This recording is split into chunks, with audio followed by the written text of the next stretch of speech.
Hello and good morning, everyone. Welcome to Daryl and Boo's weekly update for March 15th on a beautiful, beautiful sunny morning, actually. How was your weekend, Boo?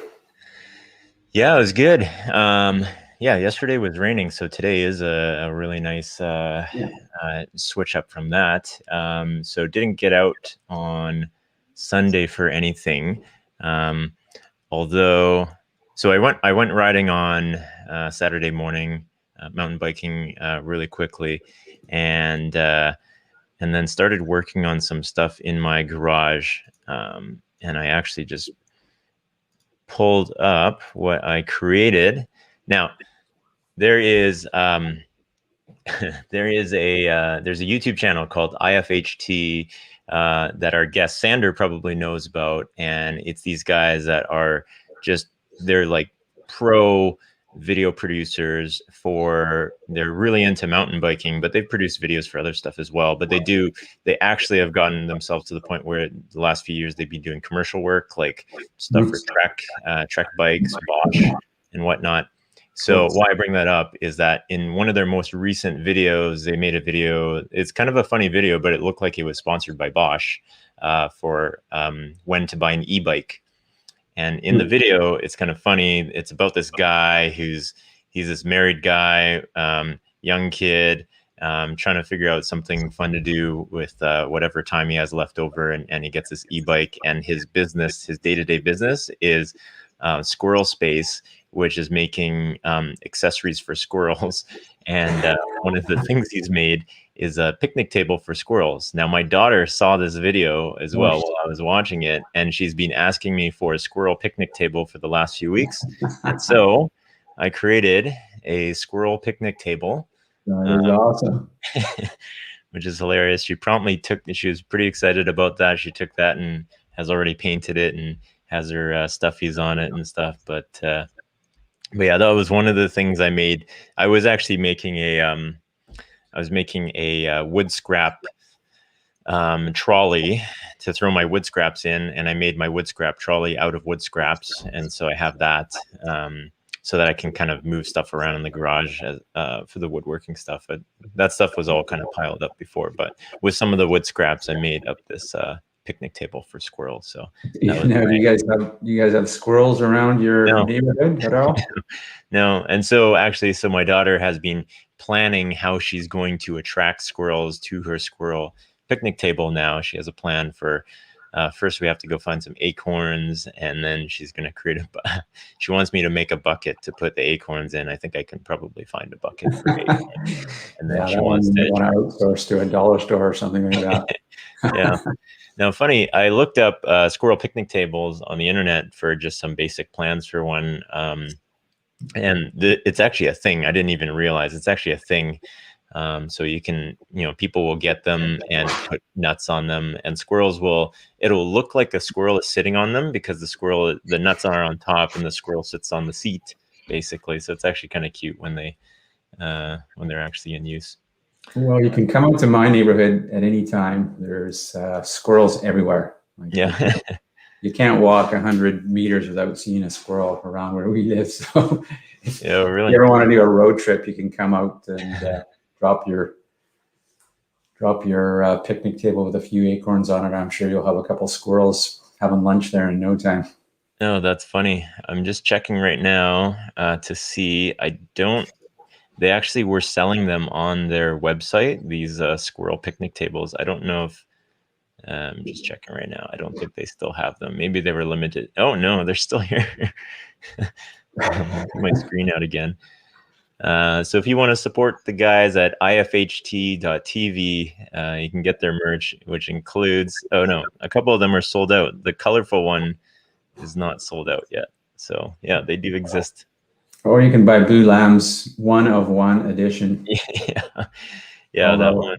Wrestling it away from your daughter might not be the easiest thing to do. So she would be up for producing them, but it was a pain to put together. Small things are hard to put together because they require you to be a little bit more precise. Bigger things are a little bit easier. Yeah. Well, I see you're rocking your maybe tilt your head down. Your Yeah. A very cool F5 Labs hat, which I'm jealous. I want one. But it's... Yeah, I actually won this. Oh, perfect. Okay, there you go then. I'm no longer jealous. Yeah. But yeah, it's good that you've got that on, because we've got our good friend and all around cool guy, SANDER Vinberg, waiting in the wings here. We'll be on. Hey guys. Hey, SANDER. How you doing? It's going good, man. Thank you. How are you guys? Yeah, we were good. We were good.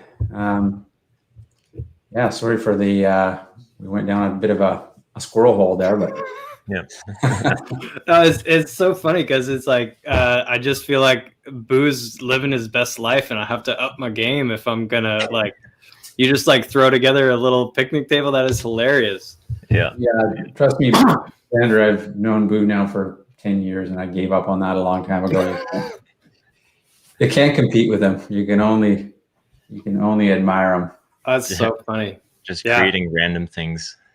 But it's like so it's funny you say that, because once my plans got changed, like we were talking about earlier, on Saturday, I ended up going back and doing a couple shop projects I've had around my house that I've been looking at and like procrastinating on for a long time. And it's funny how often those projects end up like I make a couple cuts, and then I realize I didn't plan far enough ahead, and then I'm like, I'm gonna come back to this later, and then sometimes I just never do, right? So it's like I am impressed most of all that you just like started and finished a project in a single weekend. You just got it done, because I don't accomplish that very often. Yeah, my wife has tasked me with building a dining room table that 2 weeks ago, I think we talked about this, but I went on this saga of trying to get a picnic or a dining room table off of Craigslist, which was a phenomenal deal. And then the deal fell through. And so then that means that in order to get the same deal, I just have to make it myself. And so started to create, first thing I did was I ordered a new planer, because anytime I take on a project, that means I should buy a new tool. Yes, definitely. So I got a planer, and then in the corner of our garage, I always have like all the spare wood. So I have like a shelf that I built kind of above our garage door, so I can stuff some wood there. It's hard because I have to take a ladder to go up and down to grab that. So some spare wood just sits in a corner. So I needed to create a little trolley for that. So that was a project that I didn't know how quickly I would be able to do. It took a few hours, and then after that, it was like, why not make a squirrel table now? That's awesome. That's cool. We had a table.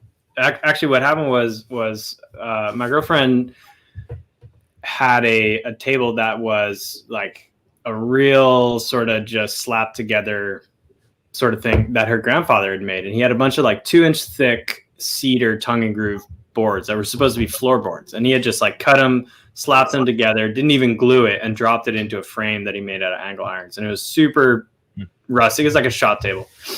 So last summer, I took a table saw and I ripped all those tongue and groove boards into skinnier pieces of cedar and flipped them on their side, which like also accounted for all the wood that I just lost and turned to dust, right? And glued them all up, laminated them into a tabletop, and dropped it into the same frame. And it looked really cool, but the finish I used didn't stand up to water very well. And there were a couple measurements that didn't come out quite right. So there was like a gap. So I just sanded off all that gunk, made a bunch more cuts, and I'm actually going to like glue up a couple additional strips and get the spacing just right. But it was one of those things where it was there's like such a big difference between people who work with wood all the time, like real actual woodworkers, and me just like gluing stuff to other stuff until I get a decent outcome. And it's good though. It's humbling, and it's nice to work with the hands, since all the work we do is so abstract. It's nice to actually like make a physical object. Totally. Yeah. Well, we didn't, I don't know if we got an update last time, but how is your canoe coming along? It's going good. We're getting close. This weekend, actually, we just glued the deck to the hull, because it's like you spend a long time building this thing in kind of two pieces, and we had the hull done for a while, and then we were sort of cleaning up the edge on the deck and all this other stuff. And then we finally put the deck on the hull last weekend, and we found that over time, like, because we had taped them together and like pinned them together with wires while the inside of the deck was getting glassed. And then we took that off, did a bunch of stuff on the hull, prepped the hull and everything, and we found that the deck had changed shape. So it's like the way it's supposed to go is like, if this is the side of the boat, the deck is supposed to kind of come in at an angle like that. And what we found was it was hanging over like this, and it was a hell of a job with clamps and wires and more tape and like using 2 utility knives to kind of align it. We finally got all that stuff aligned, got the boat looking the way we wanted, and glued the deck down. So it's like, after this, we have to put another thing of fiberglass over the top of the deck, install the seat, do a couple little things, and then we're cross fingers. Then we're actually going to be able to paddle this thing. So I'm like starting to be optimistic. Wow, cool. That's cool. We got to see photos of that. Yeah. It's unfortunate I don't have any that are up to date right now. But you know, for the longest time, I've been basically like, the joke has been that we're like 1/3 of the way through, like the whole time, because we did a ton of work last fall, like when we were first getting going, when I first told you guys about this, and we did all this work and it took way longer than they said it would. And I was like, man, we're probably just 1/3 of the way through. And then we made a ton more progress. And then I looked at and I was like, I got to be done now. And then I looked at the book and I was like, oh no, I'm only about 1/3 of the way through. So this is the first time that I've looked at the book and actually felt like I was more than 1/3 of the way through. So I don't know. It's like one of these things where sometimes they're like, oh yeah, they'll have 2 sentences, and you think in the instruction manual, right? And you think that can't be that hard. And then it turns out to be like 8 hours of work. You know what I mean? So it's been an adventure, and there have definitely been some days where I'm like, this boat's not turning out that good. But I'm glad we did it. It looks pretty rad. So I'll send you guys some photos for sure. Cool. Yeah, we'll book an update show. Yeah, for sure. The canoe. Yeah, maybe speaking of projects, you have recently released a really cool project, the 2021 Credential Stuffing Report. Now, I look at yourself, the other contributors to this and co-author of this, Jared Overson, Dan Woods, Schumann Gosmajinder, are like the heavy hitters from the shape security side of things. And Jared, I think, is no longer with Shape. I think he's working on another project now, but was with Shape and instrumental at Shape for a very long time. Dan Woods and Schumann as well are very, very top people in the Shape organization. So maybe you can tell us a little bit about putting this report together. Yeah, for sure. So the first thing that needs to be said is that I was really only the last set of hands that worked on this thing, and I think the work that Jared and Schumann and to some extent Dan, the work that they did to sort of set this report up was pretty amazing research. Kind of, as far as I'm aware, kind of first of a kind, rather groundbreaking stuff. I think the report turned out really cool.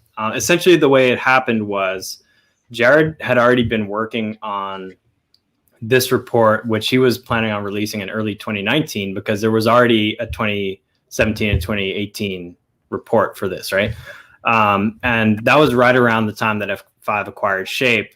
Jared's schedule got crazy, and he kept having to sort of put the report back. And eventually Sarah and Jared started teaming up on this, and they said, why don't we gather some fresh data, do a refresh, a little bit more enrichment of the open source intel, and then we'll release it. And it was one of those things where a lot of people were sort of contributing the raw data, but nobody was driving the thing forward.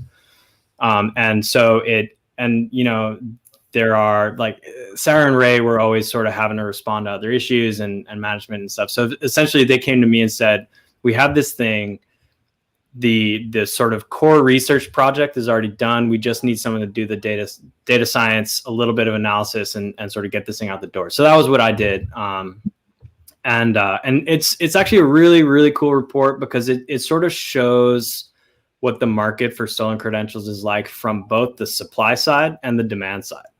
And what I mean by that is that the creds that are stuffed into login prompts are stolen from somewhere before they can be stuffed, right? And so the first half of the report is about how creds get stolen and how hash passwords get cracked. And that's like the supply side, because that's how stolen creds are being produced for people to stuff into auth.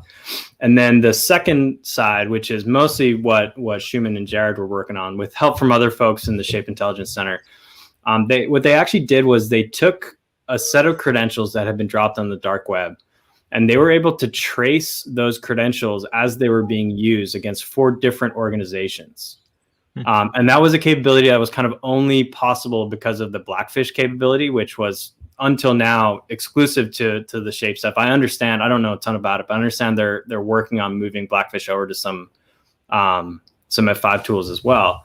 But the Blackfish tool enabled to do this kind of cross-organizational stuff, and they were able to sort of visualize what it looks like for a certain target and what it looks like for a certain set of creds, and what the the attack rate looks like over time. And so one of the things that was so cool about this is it gave us a really clear sense of how much the activities of a certain subset of advanced attackers sort of make the rest of the ecosystem possible.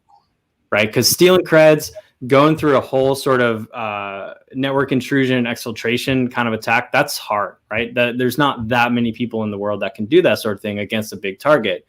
Stuffing creds using tools you got off the internet, that's not super hard, right? So it was this sort of amazing sense of the connection between different kinds of attackers, and also how victim organizations are tied to each other. So I am super excited about this report. To be really clear, it's not the part that I did, unfortunately, that I'm that excited about. It's the part that Jared and the Shape guys did. But I think it came out really cool. There's a ton of information in there. So I'd really encourage, if anybody's interested or anybody's working on this kind of web fraud stuff, I really encourage them to check it out. Yeah, awesome. I didn't know until we acquired Shape that the Shape team actually coined the phrase credential stuffing. Yeah, isn't that wild? I didn't know that until a couple months ago either. I gotta say, every time I've worked with these folks, and I speak to Dan pretty often, and a couple of the other folks on the SIC, on the Intelligence Center there, those guys are just dialed. They're all good at their jobs. They're all extremely kind of passionate about what their goals are. It's a really cool organization to work with. Yeah, I totally agree. Obviously, it's a lot of our customers right now looking at Shape, and it's been amazing. The team that we work with here locally is just been awesome. But as you go through the whole organization and you get introduced to other people on the Shape team, just top quality group of folks. Yeah, it's been a privilege to work with those folks for sure. Yeah. Very cool. Sander, since you're on, I was going through some articles that we could talk about today, and I was interested if you've seen this, and if you haven't, it's easy to get the gist of what your comments would be. But GitHub, which is owned by Microsoft, there was a repo on there that had the proof of concept code for Exchange vulnerabilities. And for folks that aren't familiar, proof of concept code, while it can be used towards an exploit, is also important for researchers to have as well, and to be able to look at. And Microsoft, since they own GitHub, decided to pull down the proof of concept code, which probably wouldn't have happened if Microsoft didn't own GitHub. And from a threat research perspective, Sander, curious on your thoughts on this. This is tricky. I did hear about this last week, and I could understand the arguments on both sides, but I think that I think you need to kind of look at it as was the objective that Microsoft was seeking when they took this POC down, was that the right decision? And then you could also make a separate discussion about, did they handle it in the right way, right? Did they execute their decision very well? And I think that the conversation about like exploits, or these weren't real. This wasn't a whole exploit chain. This was, as far as I'm aware, just a POC. But it was pretty easily weaponizable as far as I understand it. And I think that it's a real double-edged sword to get that out there on the internet, because we know, in fact, that's another one that those guys I'm always talking about, Scientia, did a really, really thorough analysis about attack rates and exploits being published in the wild versus vulnerability releases a few years ago. And they found it's a super, super clear correlation between weaponized exploits getting out there and attack rates going up for kind of obvious reasons, right? Because not all the people that are motivated to run an attack have the ability to create their own exploits. So we know that it actually does increase. It sort of turns theoretical risk into actual risk. At the same time, the ability that it has for the industry to sort of learn from its mistakes and get that information out there and stuff that's a serious good for the community. So publishing these things on the web in general, I think, is tricky. Trying to take something off of GitHub when you know that that's already been sort of archived and pulled down by a million people. It's like minutes after it was down, other people were saying, oh, hey, I have that POC. Now you can find it here, right? So it's like, I mean, it's not like Microsoft doesn't know how the web works. So it's a little like, so now we're talking about the execution side, right? It's a little hard for me to imagine what they thought was going to happen when they took this down. And so like inevitably it goes into discussions about ownership of platforms that, you know, it's not like GitHub was a completely sort of public service or anything, but it's so widely used and it's so prevalent in the industry. So for Microsoft to do that sort of with it chasing their own objectives and sort of throwing away all pretense at helping out the community, it's not a good look, is it? Yeah, I don't know. It's tough because we talk about Microsoft like it's any other company, right? And the fact is that these really, really big orgs, they do operate according to their own rules, but they also are affected by forces on a level that we can't really understand unless you've been there, right? These guys, Google, a couple other organizations, are responsible for so much that kind of keeps the web going. And I have at just a handful of times sort of peeked into that world and had to see the calculus that they're dealing with. And it is extraordinarily complex. And they're having to deal with social factors and governmental factors on a level that I don't have to deal with. So it's really hard, but I don't think that this one turned out the way that they were probably hoping. And it's certainly not a trend I would like to see continue. That's an extremely long answer. Sorry. Well said, though. Yeah. Very good points. I think, I kind of think of your point there in that, you know, once it's up there, it's out there. And so all we might be doing is just driving people to other places. If somebody wanted something bad enough, they would have gone out and found it. And maybe at that point, they've kind of spread themselves out into a new resource where it's, you know, not GitHub, and they're encountering more exploitable code. There. I mean, and it's like this whole exchange thing is a mess. Not quite on the magnitude of SolarWinds, but it's like when you look at this in conjunction with SolarWinds, it's like, man, the first, I guess SolarWinds was in December, but the last couple of months have kind of been a disaster for the field, right? It's like it's just sort of crisis, going from one crisis to the next. So it's one of the things that we're talking about a lot within our own team is sort of what this is going to mean in terms of consolidation of power within a small number of organizations, and kind of what does that mean for disclosure and information getting out there, right? It's like I think about this a lot because my team, the point of labs is to help people get a sense of, if you are a target with these attributes, these are the tactics and techniques that are going to come after you, right? Because we know that everyone's getting attacked all the time. It's just a question of which ones do you have to actually focus on and which ones are going to get stripped off by existing controls. And in a world with less visibility, where everyone is just kind of like hunkering down and waiting, and you don't know what's coming at you until it's actually at your doorstep, it would be a hell of a lot harder to actually protect organizations if that was all that was out there, right? So it's like, I am generally a proponent of transparency about these sorts of things. And I think that the more transparency we have, the better we can do our jobs.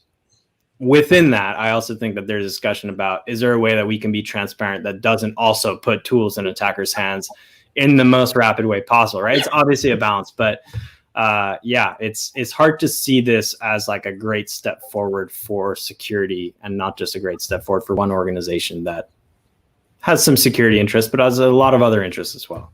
Yeah. Totally. I think we got time for one more article here. So another awesome one. Everybody knows I like talking about Elon Musk. Now, I mean, I think Daryl and I have mentioned this before. Sander, you've got one of the cooler titles at F5 as a threat research evangelist. Elon Musk, as chief financial officer, officially through a regulatory filing, have added titles to their names. So Elon's, in addition to being CEO, is also the techno king of Tesla. And the CFO has added the title, the Master of Coin. Oh man, it's hard not to see that one playing into some conspiracy theories about cryptocurrencies and big tech. You know, yeah. I don't know. Elon Musk, he certainly seems like one of those people who sort of creates his own gravity, right? Yeah. It's like you can take an idea and talk about it as like one of us, like, hey, what if Sander did this thing, and it would, like, certain sets of rules would apply, and a lot of people would be able to agree, like, is this a bad idea or is this a good idea? When he does it, it kind of it seems to fall into a completely different discussion of, is this a good idea or a bad idea, right? Yeah, the ultimate troll. I think if you had a troll that had literally all of the money in the world, what would you do? I would add that to my job title. Right, because you're right. He is a troll in a way, right? Like, yeah, that's wild. Alrighty, we're at the. You know what? Bill Kempthorne just had a question here for you, Sander. Do you believe the SolarWinds exploit and accessing Microsoft code led to the Exchange exploit? That's a great question. I don't think so. I have to admit, I've been sort of heads down in another project, and so I haven't been following the Exchange analysis as closely as I should. But my understanding is that a lot of that stuff was in the works before the SolarWinds thing was discovered. That doesn't necessarily mean it was before SolarWinds was happening. So I don't know of a super close relationship between the two. We also have some pretty strong indicators that these are separate nation state actors. Of course, they could be sharing intel, especially if it was to their mutual advantage against what is perceived to be a threat to both of them, which is the U.S. government, right? So I don't think so, but I don't know 100%. And I definitely don't think I'm the authority to speak on that. So, sorry. Good question, though, Bill. Sorry? Yeah. That's a good question, though, Bill. Oh, yeah. And this sort of broader trend of kind of heavily used infrastructure like this, and even to a certain extent, well, not exactly security tooling in this sense, but sort of infrastructure management tooling and all these sorts of extraneous things that we think are just sort of there to hold up our code. It's funny to see how those are all turning into attack paths and vectors, right? And it's one of the things we've been talking about a lot is kind of how it all boils down to, well, not all, but increasingly boils down to code flaws as opposed to misconfigurations or inherent vulnerabilities like authentication prompts. And we've been talking a lot about sort of the need to move as an industry, move forward in terms of secure coding, getting more devs into these practices. And one of the examples we keep throwing out is that if you rely on downstream controls to help secure your code, then what do you do when those downstream controls have a vulnerability in them themselves, right? Because if code is eating everything, like people say, then there's increasingly no venue for security other than code security, right? So kind of looking at SolarWinds and looking at the Exchange vulnerabilities in that context, it really sort of makes it look like the field, the entire practice of security is sort of at this hinge point, right? And we need to get a handle on it pretty quickly, because the way things are going now, a couple more ones like this, and it's going to look pretty bad. Yeah, it'd be difficult to manage. Yeah, absolutely. All right. Well, the time has blown by quickly, as usually does when you're on Sander. So really appreciate you jumping in and joining us. I know you're always busy. So yeah, let us know when the canoe is done. We'll look forward to some photos and maybe some actual photos of you guys in the lake or the river or something like that. Yeah, for sure.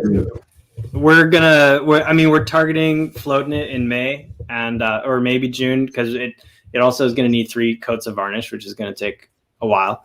I'll send you guys some footage of us paddling, and for sure it's funny the way the epoxy works. The boat looks good before it's glass. After it's glass, it looks like this sort of polished work of art because the epoxy just brings out all the wood grain and stuff. So right now I can send you a photo and you'd be like, "Nah."